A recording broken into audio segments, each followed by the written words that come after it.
누가복음 24장 36절부터 49절까지 말씀을 한 절씩 교독하도록 하겠습니다. 36절부터 같이 읽겠습니다. 시작. 이 말을 할 때 예수께서 친히 그들 가운데 서서 이르시되 너희에게 평강이 있을지어다 하시니 그들이 놀라고 무서워하여 그 보는 것을 영으로 생각하는지라. 예수께서 이르시되 어찌하여 두려워하며 어찌하여 마음에 의심이 일어나느냐. 내 손과 발을 보고 나인 줄 알라. 또 나를 만져보라. 영은 살과 뼈가 없으되 너희 보는 바와 같이 나는 있느니라. 이 말씀을 하시고 손과 발을 보이시나 그들이 너무 기쁨으로 아직도 믿지 못하고 놀랍게 여길 때에 이르시되 여기 무슨 먹을 것이 있느냐 하시니 이에 구운 생선 한 토막을 드리니 받으사 그 앞에서 잡수시더라. 또 이르시되 내가 너희와 함께 있을 때에 너희에게 말한 바 곧 모세의 율법과 선지자의 글과 시편의 나를 가리켜 기록된 모든 것이 이루어져야 하리라 한 말이 이것이라 하시고 이에 그들의 마음을 열어 성경을 깨닫게 하시고 또 이르시되 이같이 그리스도가 고난을 받고 제3일에 죽은 자 가운데서 살아날 것과 또 그의 이름으로 죄사함을 받게 하는 회개가 예루살렘에서 시작하여 모든 족속에게 전파될 것이 기록되었으니 너희는 이 모든 일의 증인이라. 볼지어다 내가 내 아버지께서 약속하신 것을 너희에게 보내리니 너희는 위로부터 능력을 입혀질 때까지 이 성에 머물라 하시니라. 아멘. 요절은 36절 말씀입니다. 36절 말씀 다시 한번 같이 읽겠습니다. 시작. 이 말을 할 때 예수께서 친히 그들 가운데 서서 이르시되 너희에게 평강이 있을지어다 하시니. 아멘. 이 시간 말씀의 제목은 평강을 주신 예수님입니다. 평강을 주신 예수님이라는 제목으로 하나님의 말씀을 증거하겠습니다. 36절 말씀에 보면 예수님께서 11 제자들에게 갑자기 나타나셨습니다. 그리고 그 제자들 가운데 서서 너희에게 평강이 있을지어다 라고 말씀하셨습니다. 오늘 읽은 본문은 예수님께서 부활하신 후에 5번째로 제자들에게 나타나신 사건을 기록하고 있는 것입니다. 첫 번째로는 가장 주님을 사랑했던 막달라 마리아에게 나타나셨고 그 다음에 여러 여자들에게 나타나셨습니다.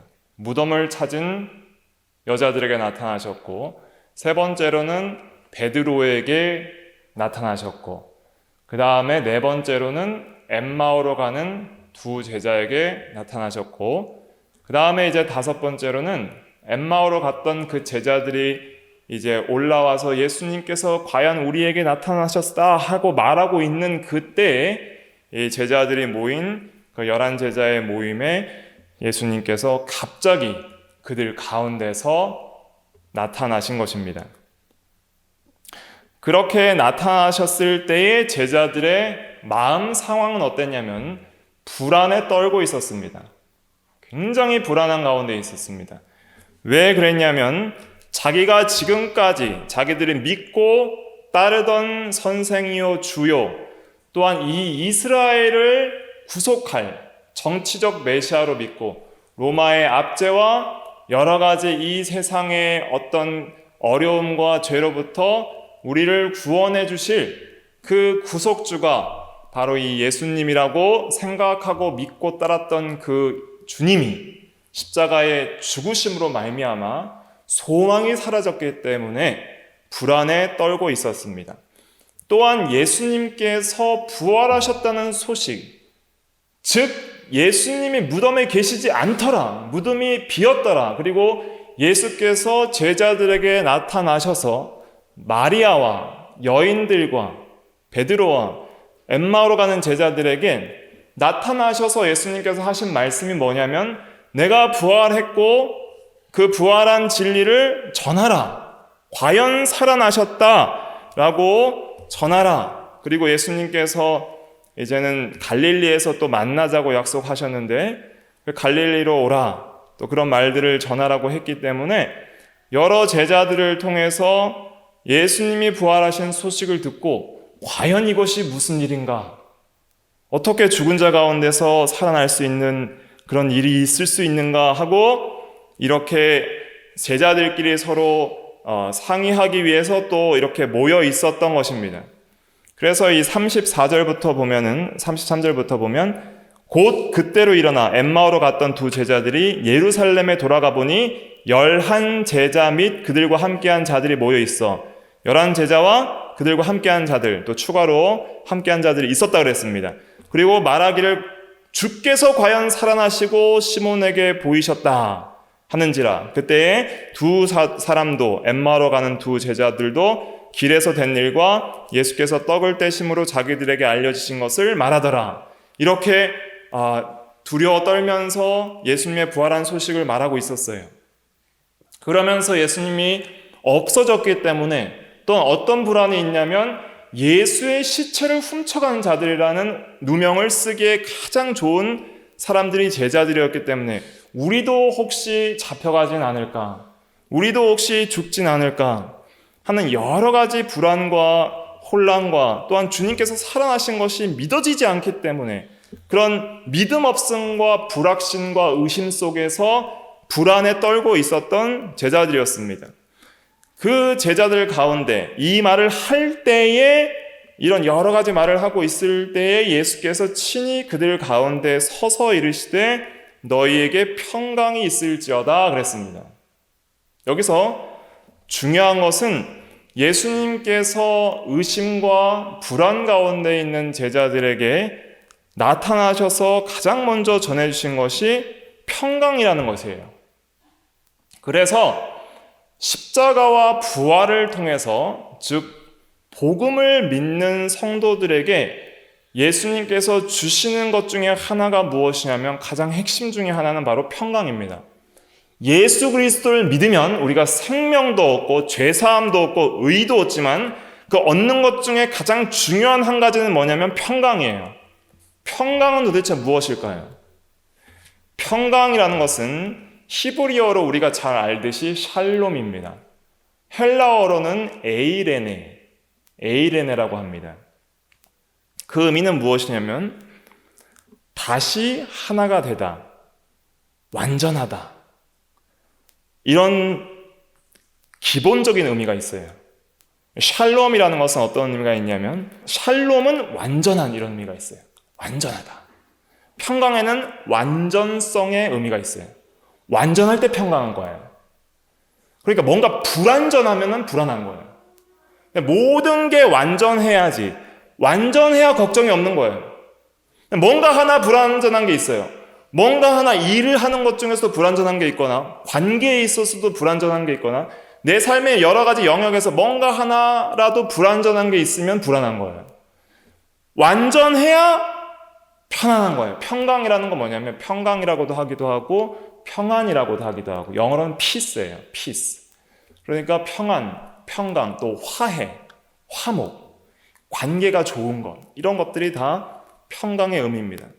그래서 관계의 완전성, 그래서 관계가 평안하고 또한 관계뿐만 아니라 모든 건강이나 이런 여러 가지 인생의 문제들에 있어서도 전반적으로 다 안전하고 완전한 것이 샬롬입니다. 또 헬라어로 에이레네에는 어떤 의미가 있냐면 다시 하나가 되다 이런 의미가 있어요. 다시 하나가 되다. 이건 무엇이냐면 관계가 깨어진 둘 사이에는 평강이 없다는 거예요.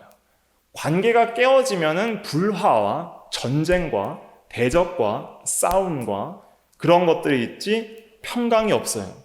그러니까 다시 하나됨으로 인해서 화목함으로 화해함으로 평강이 찾아오는 거예요.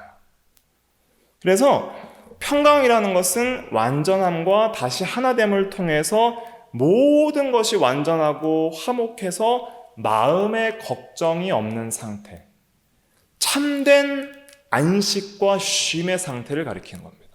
정말 마음이 편하다. 걱정이 없다. 근심이 없다. 내 영혼 편안해. 그 다음에 참된 쉼과 안식을 누린다. 할 수 있는 것이 바로 평강이에요. 그런데 지금 여기에 모여 있었던 제자들은 평강이 없었어요. 불안과 염려와 근심과 걱정과 두려움과 의심 가운데 있었습니다. 완전한 것도 없고 또 여러 가지로 불안 가운데 휩싸여 있었습니다. 우리 인생들도 평강이 없어요. 근본적으로 인간은 태어날 때부터 평강이 없는 상태로 태어납니다. 그 증거가 태어날 때부터 아기가 우는 거예요. 응애 하고 우는 거예요. 뭔가 불안전한 거예요. 배가 고픈 것. 뭔가 관계에 있어서 불안한 것. 그러니까 존재적 불안감이 있어요. 존재적 불안감. 모든 인간은 존재적으로 불안 요소가 있어요. 그러니까 돈 걱정도 없고 특별한 인간관계 문제도 없고 아무리 봐도 인생에 문제가 없는 것 같은데 그냥 존재적으로 마음이 불안한 거예요. 그러니까 불안이라는 것은 마음에 항상 품고 있는 게 인간의 상태예요. 왜 그러냐면은 인간은 태어날 때부터 죄인으로 태어나기 때문에 하나님과의 관계가 깨어진 상태로 태어납니다.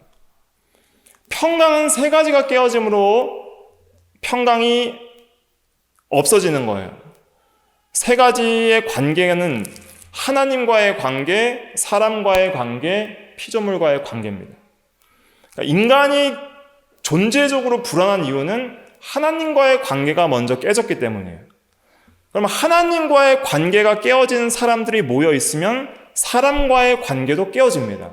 아담과 하와가 평강했지만 범죄한 즉시 서로를 대적하고 미워하고 책임을 전가하는 깨어진 관계가 되었습니다. 그리고 뱀과의 관계도 깨어졌잖아요. 그것은 피조물과의 관계도 깨어짐을 말하는 거예요. 우리가 이 세상의 돈 문제에 대해서도 또 여러 가지 이 자연 만물이 인간을 괴롭히는 자연재해나 환경오염이나 또 피조물이 인간을 대적하는 그런 공격하는 그런 경우나 뱀이 사람을 무는 경우와 같이 단적으로 예를 들면 피조물과의 관계도 깨어지는 것이 평강이 깨어진 상태입니다. 그러니까 하나님과의 관계의 파괴, 사람과의 관계의 파괴, 피조물과의 관계의 파괴로 인해서 평안이 없는 거예요. 그럼 왜 관계가 파괴되는가? 관계의 파괴는 죄로 인해서 오는 겁니다.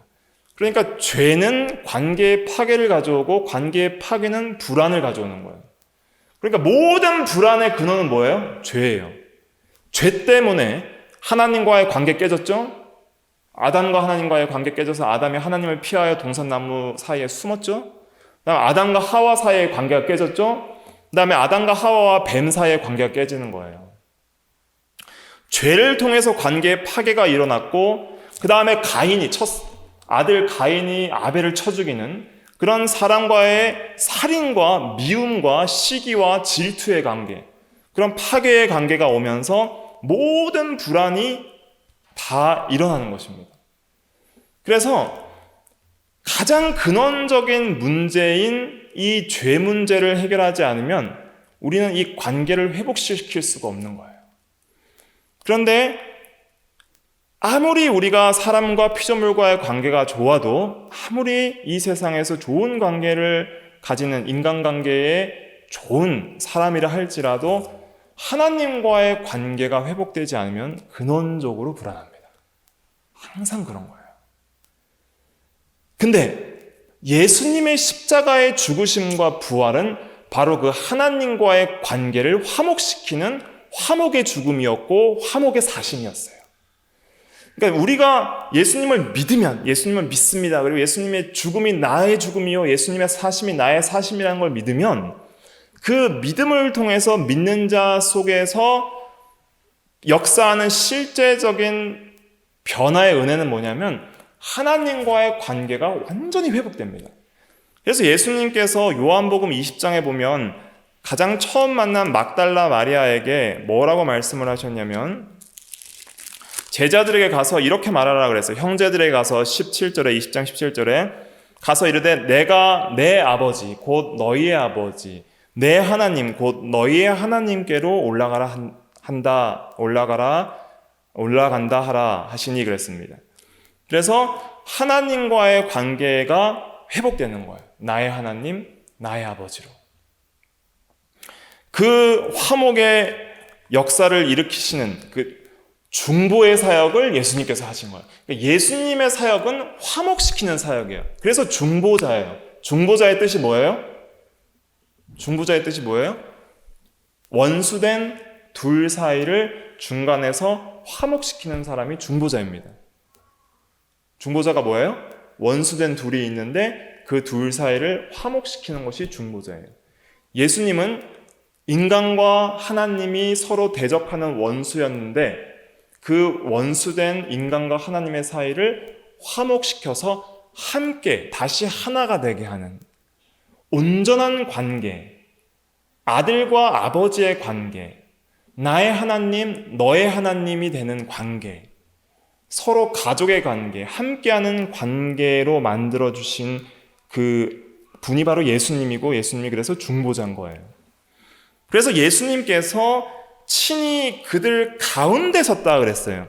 가운데 서서 너희에게 평강이 있을지어다라는 것은 일반적으로 유대나라의 인사법이 샬롬이기도 하지만 이것은 그 단순히 인사치레가 아니라 십자가의 죽음과 부활을 통해서 그것을 믿는 모든 인간들에게 주시는 그 구원의 은혜에는 뭐가 있냐면 바로 평강이 있다는 것을 보여주시는 거예요. 평강이. 그러니까 예수를 믿는데 우리가 평강이 없다는 것은 무슨 의미냐면은 하나님과 함께하지 않는다는 의미예요. 평강은 어떻게 얻게 되는가?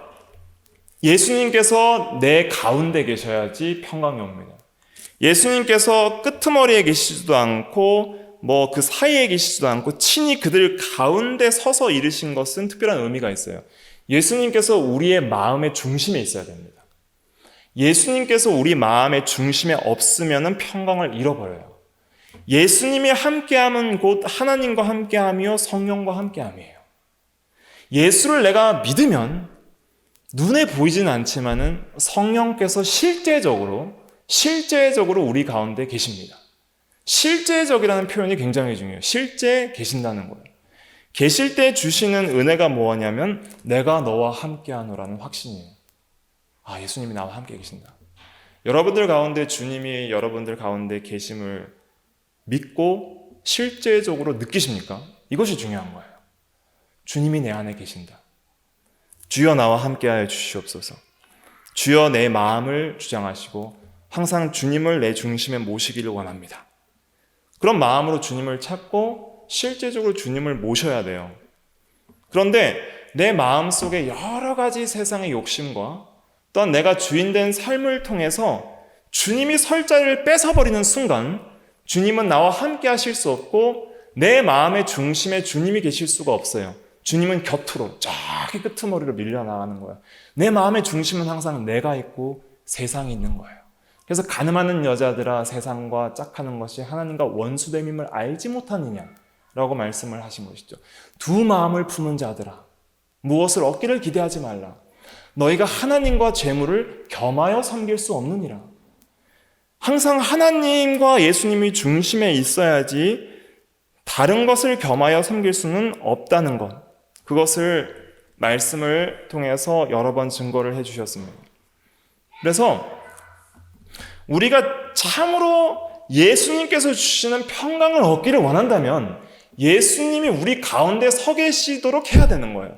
그건 뭐냐면 실제적으로 눈에 보이지 않는 예수님, 육체적으로는 영광 중에 계신 예수님이지만은 그러나 내가 너희와 세상 끝날까지 항상 함께 계시라고 약속했었던 주님께서 오늘날도 성령으로 하나님의 영으로 예수의 영으로 그의 신성으로 온 땅과 하늘에 충만하시지만 특별한 방식으로 우리에게 함께 하시는 거예요.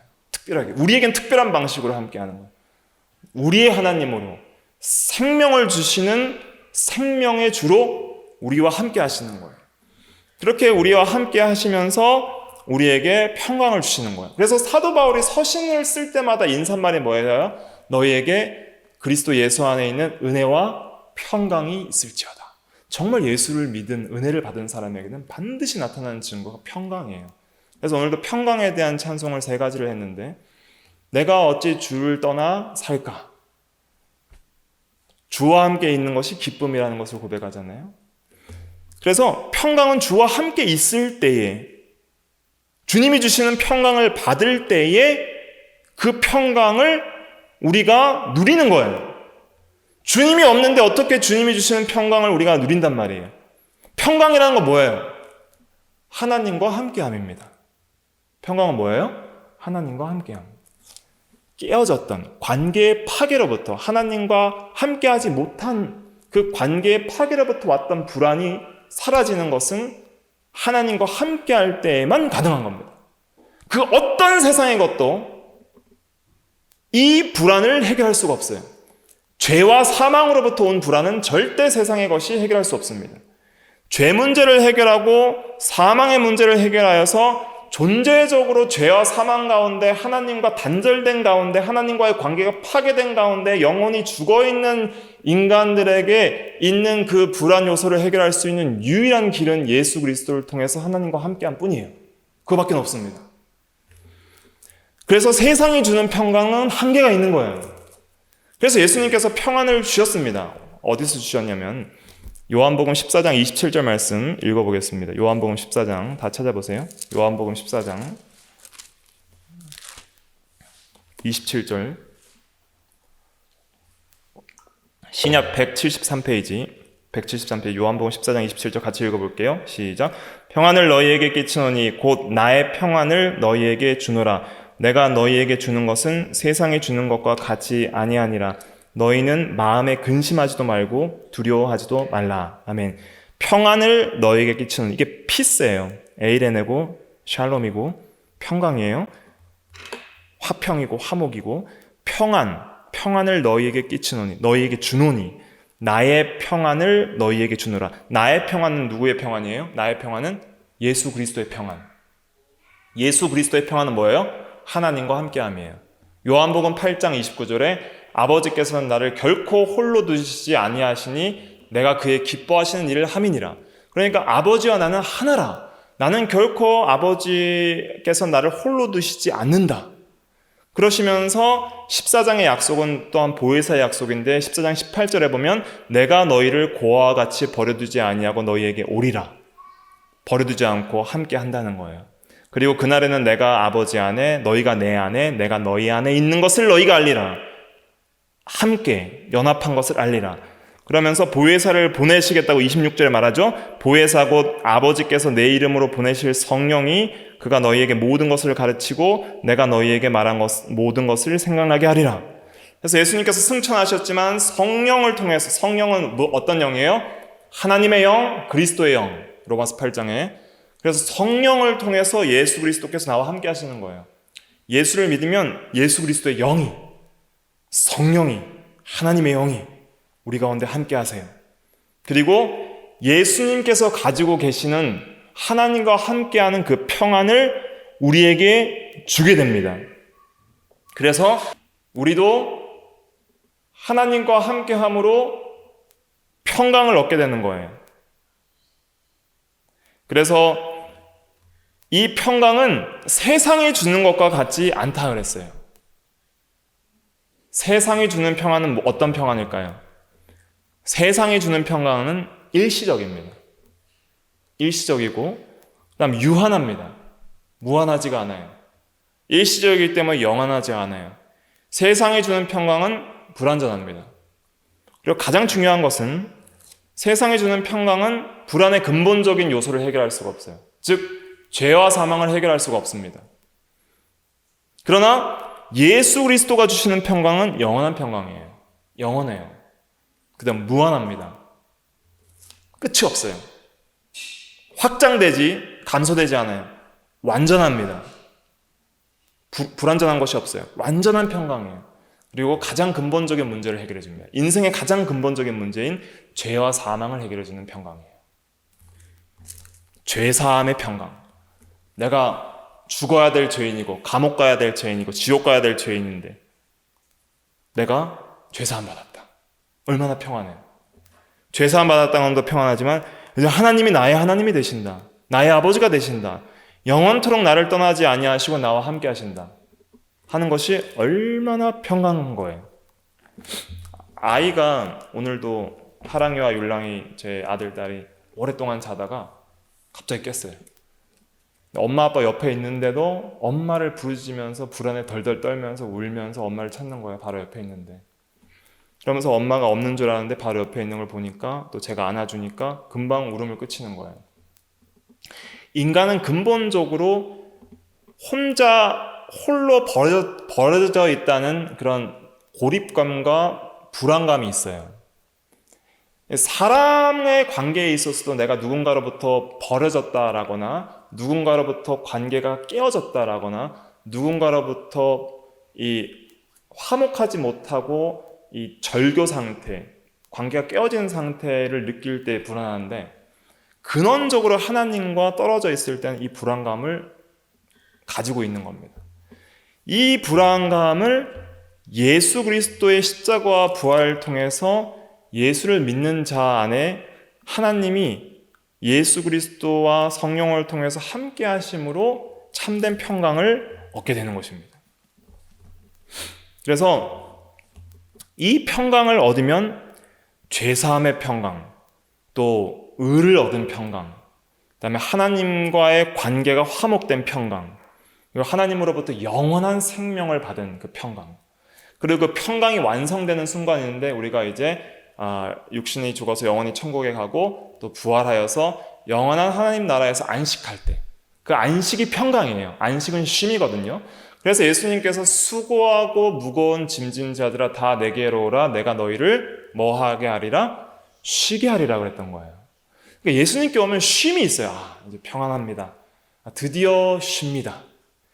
주님 밖에서는 절대 쉴 수 없었는데 드디어 주님 안에서 쉽니다. 그래서 하나님은 반석이고 예수님은 반석인 거예요. 나의 피난처요. 내가 피할 바위시오. 반석이시오. 그래서 평강을 주시는 분이 바로 주님입니다. 그래서 그 주님을 믿고 평강을 얻는 법이 중요한 거예요. 그러면 이제 이 평강을 도대체 어떻게 얻을 것인가? 그럼 이 평강이 있다는 것을 우리가 알았고 우리 이 평강을 사모해야 되겠는데 어떻게 얻을 것인가? 첫째는 십자가와 부활을 믿어야 되는 거예요. 십자가의 부활을 믿고 그 다음에 예수님을 내 마음에 모셔야 돼요. 항상 내 마음에 모셔야 돼요. 그런데 어떻게 해야지 내 마음에 모실 수 있는가? 가장 중요한 것은 회개입니다. 회개할 때에 내 마음에 주님을 모실 수 있는 거예요. 시간이 없기 때문에 모든 것은 다 또 뒤로 하고 47절 말씀, 그 46절부터 47절 말씀 같이 읽어볼게요. 24장 시작. 또 이르시되 이같이 그리스도가 고난을 받고 제3일에 죽은 자 가운데서 살아날 것과 또 그의 이름으로 죄사함을 받게 하는 회개가 예루살렘에서 시작하여 모든 족속에게 전파될 것이 기록되었으니 아멘. 여기서 죄사함을 받게 하는 회개가 시작된다 그랬어요. 그러니까 회개가 시작될 때 회개하는 자 가운데 뭐가 있어요? 평강이 있는 거예요. 회개할 때. 회개하셨습니까? 우리가 항상 회개해야 됩니다. 첫째로는 나의 죄를 회개하여서 예수를 믿고 날마다 내가 주인된 삶을 회개하고 내가 예수님으로부터 마음이 떠났던 걸 회개해야 돼요. 그러니까 그 회개가 없이는 절대 평강이 오지 않아요. 완악한 마음과 하나님을 대적하는 마음과 하나님을 떠난 마음을 계속 가지고 있으면서 우상 숭배의 마음을 가지고 있으면서 전혀 회개하지 않으면서 어떻게 죄사함의 평강이 오겠어요? 어떻게 하나님과 함께하는 은혜가 있겠어요? 회개할 때에 그리스도의 보혈이 나의 모든 죄를 씻으시고 다시 하나님께로 돌아갈 수 있는 은혜를 얻게 되는 겁니다. 죄사함을 받게 하는 회개가 예루살렘에서 시작된다는 것은 예루살렘은 그 당시 가장 악한 죄인들이 있는 곳이에요. 예루살렘은 생명의 주를 죽인 자들이 있는 곳이에요. 그러니까 실제적으로 우리가 생각할 때 복음은 다른 데서부터 시작해야 돼요. 좀 더 선한 사람들이 있는 데부터. 근데 왜 꼭 예루살렘부터 시작되냐? 가장 악한 죄인들, 그 생명의 주를 못 박은 자들로부터 회개가 시작돼야 된다는 거예요. 그래서 예루살렘과 온 유대와 사마리아 땅끝까지 복음이 전파되리라 그렇게 약속하신 겁니다. 그러므로 이것을 통해서 알 수 있는 것은 가장 악한 죄인도 구원받을 수 있다는 거예요. 회개하면. 그렇기 때문에 너무 악해서 구원은 받을 수 없는 죄인은 없습니다. 가장 악한 죄인들부터 시작해서 회개가 시작되고 죄사함을 받게 하는 회개가 시작될 것이다. 가장 악한 죄인들의 모인 곳에서부터. 그러므로 우리는 돌아가야 됩니다. 내가 너무 악해서 못 돌아가겠습니다 하는 것은 복음의 능력을 믿지 못하는 거예요. 복음의 능력은 가장 악한 죄인도 구원할 수 있습니다. 왜냐하면 가장 악한 죄인들부터 회개했기 때문에. 바울과 같은 자들도 회개했고, 많은 예수를 죽였던, 거기에 동참했던 그 백성들이 사도행전에서부터 3,000명씩 5,000명씩 회개하는 역사가 예루살렘에서부터 시작되게 되는 것이죠. 우리가 진심으로 내 마음을 보면 알 수 있잖아요. 내 마음에 정말 하나님이 계신가, 아니면 내가 가득한가, 정말 하나님이 내 중심에서 사시는가, 아니면은 내 욕심이 내 중심에서 살고 있고 예수님은 그냥 내 삶의 액세서리나 그냥 램프의 요정 정도로 취급받지 않는가. 그럴 때 평강이 없는 거예요. 여러분들이 이 세상에서 많은 것들을 통해서 평강을 추구하지만은, 그러나 그것은 정말 일시적이고 유한하고 불완전해서 근본적인 문제가 해결이 안 됩니다. 정말 우리 삶 가운데서 참된 평강과 안식과 쉼을 맛보려면 반드시 예수께서 우리 가운데 계셔야 됩니다. 그리고 그 예수 그리스도를 통해서 하나님과 화목되어 하나님이 나와 함께 하신다. 하나님이 내 가운데 계신다. 하나님이 나를 기뻐하신다. 내가 하나님을 찾을 때에 하나님이 나를 만나주시고 나의 기도를 들으시고 내 기도에 응답하시고 내 삶을 인도하시고 내 삶 가운데 나의 모든 길에서 목자와 인도자와 보호자와 위로자가 되어주신다. 그런 확신이 있어야 돼요. 뭔가 확신이. 그런 확신도 없이 불안과 의심 가운데 있으면 평강이 없는 거예요. 그래서 예수님께서 말했잖아요. 예수님이 나타나셔서 평강이 있을지어다 그랬는데 그들이 놀라고 무서워하여 그 보는 것을 영으로 생각하는지라. 예수께서 이르시되 어찌하여 두려워하며 어찌하여 마음에 의심이 일어나느냐. 나의 손과 발을 보고 나인 줄 알라. 나의 못 박힌 손과 못 박힌 발을 보라. 참으로 나다. 그러면서 자신의 부활하신 육신을 만져볼 수 있도록 허락하시고, 그렇게 봐도 모르니까 이제는 먹을 것 좀 줘봐라. 내가 먹음으로써 내가 정말 살아있음을 너희에게 알리노라 하면서 여러 증거로 보여주셨어요. 그래서 특별한 이 우리의 육체적인 감각 기관을 이용해서도 믿음이 없는 자들을 믿게 하시는 경우가 있습니다. 그러나 가장 중요한 믿음은 어디서부터 오는 것이냐? 바로 성경을 깨닫게 하심으로부터 오는 거예요. 그 말씀이 44절부터 45절에 있습니다. 44절부터 45절 말씀 같이 읽어볼게요. 시작. 또 이르시되 내가 너희에게 함께 있을 때 너희에게 말한 바 곧 모세의 율법과 선지자의 글과 시편의 나를 가리켜 기록된 모든 것이 이루어져야 하리라 한 말이 이것이라 하시고 그들의 마음을 열어 성경을 깨닫게 하시고, 성경을 깨닫게 하실 때 먼저 마음을 여는 역사가 있습니다. 이 마음이 열리고 성경이 깨달아질 때에 예수님이 함께 하심과 이 평강이 마음속에 확 들어오는 거야. 확 들어오는 거야. 어떻게 마음이 열리는가? 이 마음을 여는 분이 성령이에요. 성령 하나님께서 우리의 마음을 여세요. 마음을 열어 예수님을 영접하게 하고, 마음을 열어 예수님을 내 마음 중심에 두게 합니다. 마음이 열려야 되는 거예요. 마음이. 근데 왜 마음이 안 열리죠? 왜 우리의 마음이 열리지 않죠? 죄가 가로막고 있기 때문이에요. 죄가. 그렇기 때문에 죄사함을 받게 하는 회개가 먼저 시작이 돼야 되는 겁니다. 완악한 마음, 돌박과 같은 마음, 내 속에 큰 바위와 같은 자기, 그것들이 깨어져 나가는 눈물과 모든 전심을 다하는 통회하는 회개를 통해서 내 마음이 깨어질 때, 성령께서 그래서 내 마음을 열어주실 때 그때 믿음도 들어오고 예수 그리스도께서 내 안에서 역사하시게 되고 예수님의 평강이 나의 평강이 되는 겁니다. 그렇기 때문에 이것은 지식으로도 되는 것이 아니고 나의 능으로 되는 것이 아니고 오직 하나님의 은혜로 되는데, 오직 믿음으로 또한 회개를 통하여서 이 은혜를 영접하는 자가, 받아들이는 자가 이 은혜 안에서 평강을 누리게 되는 겁니다. 그래서 우리는 사모해야 돼요. 믿음이라는 건 뭐예요? 믿음이라는 거는 절대 의존적 마음이라고 그랬죠. 또 그 믿음 안에는 반드시 사랑이 포함되어 있어요. 사모하는 마음이 포함되어 있어요. 간절히 찾는 것이 포함되어 있어요. 그래서 여러분들이 우리가 기도할 때에 하나님을 찾아야 됩니다. 하나님이 계심을 믿고, 세상 사람들 다 나를 몰라줘도 하나님이 내 안에 계심을 믿고 하나님을 찾으세요. 간절히 찾아야 돼요. 간절히 찾으면 내 중심에 계심을 확신시켜 주십니다. 그 확신시켜 주심의 핵심에는 평안이 찾아오는 거에 있어요. 그러니까 기도할 때 뭔가 평안하다라는 느낌을 받잖아요. 근데 그게 그냥 느낌이 아니라 하나님의 함께 하심의 증거로 우리에게 주시는 것들이에요.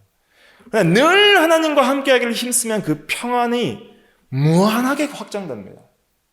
그리고 예수님의 완전하신 평안을 더욱더 닮아감으로 우리도 예수 그리스도의 평안을 더 많이 소유할 수 있게 돼요. 예수님이 주신 그 평안, 내가 너희에게 평안을 끼치노니 나의 평안을 너희에게 주노라. 이것은 세상이 주는 것과 같지 아니하니 너희 마음에 두려워하지도 말고 근심하지도 말라 하는 그 평안이 우리 믿는 자 가운데 더욱더 확장되고 더욱더 커지는 거예요. 그래서 빌립보서 4장에 이랬죠. 아무것도 염려하지 말고 모든 기도와 간구로 너희의 구할 것을 감사함으로 하나님께 아뢰어라. 그리하면 모든 지각에 뛰어난 하나님의 평강이 너희의 마음과 생각을 지키실 것이다. 기도할 때 그걸 주신다고 했어요. 기도할 때. 아무리 많이 공부하고 아무리 많은 어떤 것들을 알고 있어도 결국은 내가 기도를 통해서 회개하지 않고, 기도를 통해서 주님을 내가 찾지 않고, 기도를 통해서 전심으로 주님을 구하고 주님의 평강을 얻기를 원하지 않는 사람에게는 모든 지각에 뛰어난 하나님의 평강이 너희의 마음과 생각을 지키는 그 역사는 일어나지 않습니다. 모든 지각에 뛰어난 하나님의 평강이 우리의 마음과 생각을 지키면 세상의 일들은 여전히 그대로나 마음의 평안이 들어오고, 그리고 하나님이 함께 하실 것이라는 확신이 들어오게 됩니다. 그러므로 우리가 예수 그리스도의 십자가와 부활을 믿는다면 생명도 중요하죠, 의도 중요하죠, 죄사함도 중요해요. 다 은혜에 속한 거예요. 그러나 평강도 중요한 겁니다. 그 은혜의 결과로서 우리는 평강을 누려야 됩니다. 하나님과 함께함, 하나님이 주시는 평강, 예수님 안에 있었던 그 평강이 믿는 자 가운데서도 있어야 됩니다. 왜냐하면 예수님께서 주셨기 때문에. 받지 못한 이유는 우리가 마음을 닫았기 때문입니다. 그래서 내 마음을 열게 하소서. 하나님이여, 내 완악한 마음이 깨어져 나가게 하시고, 나의 돌과 같은 바위와 같은 욕심과 자기중심이 깨어져 나가게 하시고, 내 마음이 열어지게 하여 주시옵소서. 주님을 찾게 하여 주시옵소서. 주님을 내 마음에 모시게 하여 주시옵소서. 나의 자기중심, 자기가 주인된 삶, 내가 왕된 삶이 떠나가게 하시고, 오직 예수만이 나의 삶 가운데 나를 주장하고 주님이 주신 그 평강이 내 가운데 역사하게 하여 주시옵소서라고 간절히 기도할 때 인간 지각에 뛰어난 하나님의 평강이 나의 마음과 생각을 지키는 그 놀라운 역사가 우리 가운데 일어납니다. 확신을 가지고 믿음을 가지고 구하는 우리가 될 때 반드시 실제적으로 일어납니다. 어찌하여 마음에 의심이 일어나느냐? 예수님이 책망하셨습니다. 이 의심하면 안 돼요. 정말 하나님이 살아계신가? 정말 하나님이 나에게 평강을 줄 수 있는가? 정말 그런 평강이 이 세상에 있단 말인가? 정말 하나님이 존재하는 건 맞는가? 그런 의심이 일어나면 우리는 그 믿음 가운데 주시는 평강을 얻을 수 없습니다. 그러나 마음을 열고 성경을 깨닫고 그리고 회개하여서 예수님을 내 안에 모실 때 성령께서 실제적으로 그 평강을 우리에게 주시는 것입니다. 그래서 우리도 저와 여러분들을 이 믿음으로 우리가 이 평강을 영원토록 누리고 주님과 함께 있는 우리가 되어야 되겠습니다.